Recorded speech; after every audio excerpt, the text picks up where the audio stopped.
Hi, my name is Alex Marino. And I'm Lily Gillespie, and we're here on LA News with Charles Darwin.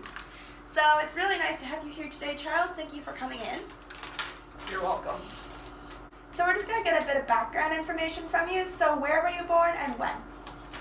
I was born February 12th, 1809 in Shrewsbury. So, Charles, where did you study? I studied in Edinburgh University in Cambridge, but I was not interested in what I was studying. My interest of natural history increased while I was attending university, and I think that was the only thing I learned from it. So when did you start your journey on the Beagle, and where did you go? We left England in 1831 for a 5-year voyage. We visited South America and Australasia, in particular the Galapagos Islands. So, what did you see that made you think of your theory?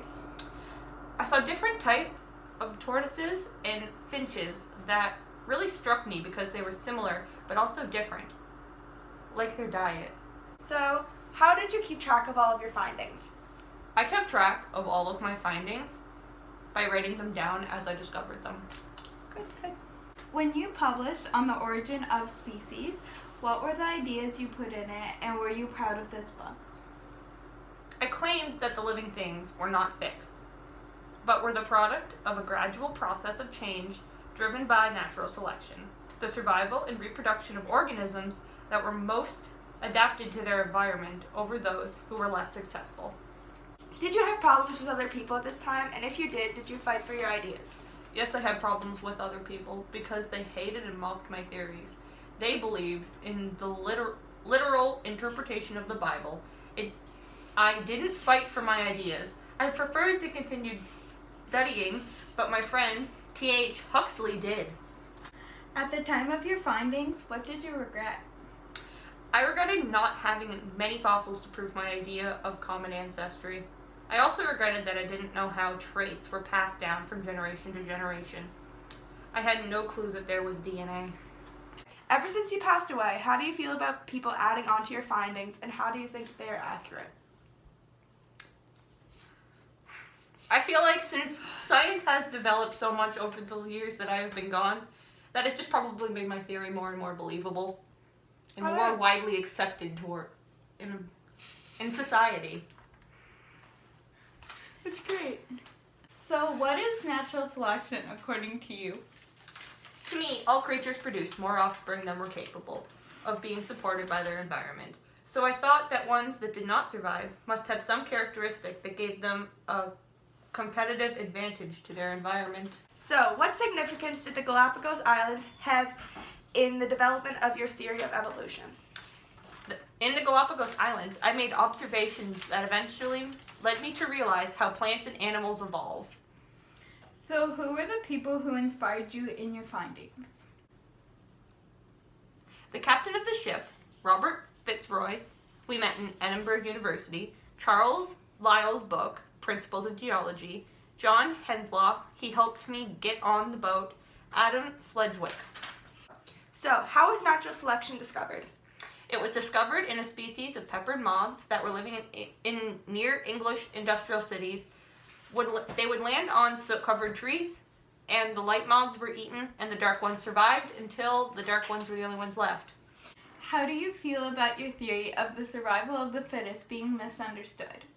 It is misunderstood because most people think it has to do with the biggest, baddest, and most cunning individuals surviving, but it just refers to the traits an organism has to survive. So, explain your findings on the Galapagos Island. Every time I traveled to a different island, I realized the same species of birds varied in different traits.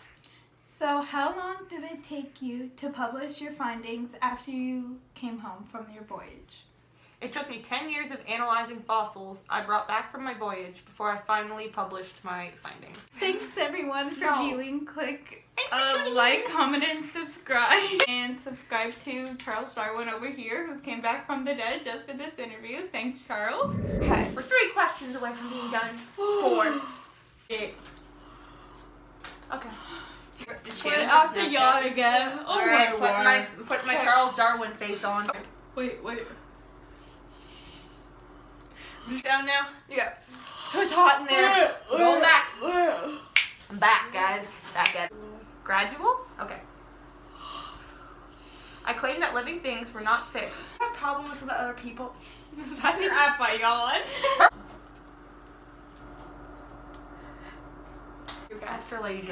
Okay, so one. What? At the time of your findings, what did Two. Okay, we gotta get through this. We got this, guys. Okay. Sure. If she shows this in front of the class, I'm gonna die. What did you? Yeah. It's hot. It's Sweat downstairs. dripping down It's, my dirty long. Ever since you passed away. You ruined everything.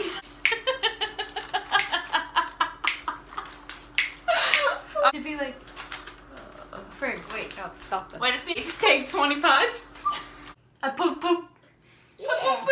A poop poop. I was born on February 12th, 19... Okay, on mark, 1, 2, 3. I can't stop stuttering, guys. Go.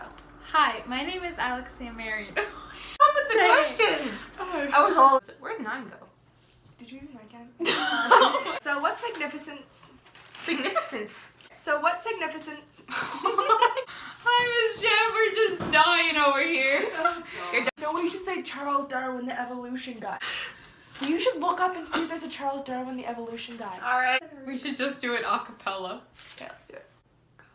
Charles Darwin, the evolution guy. Charles.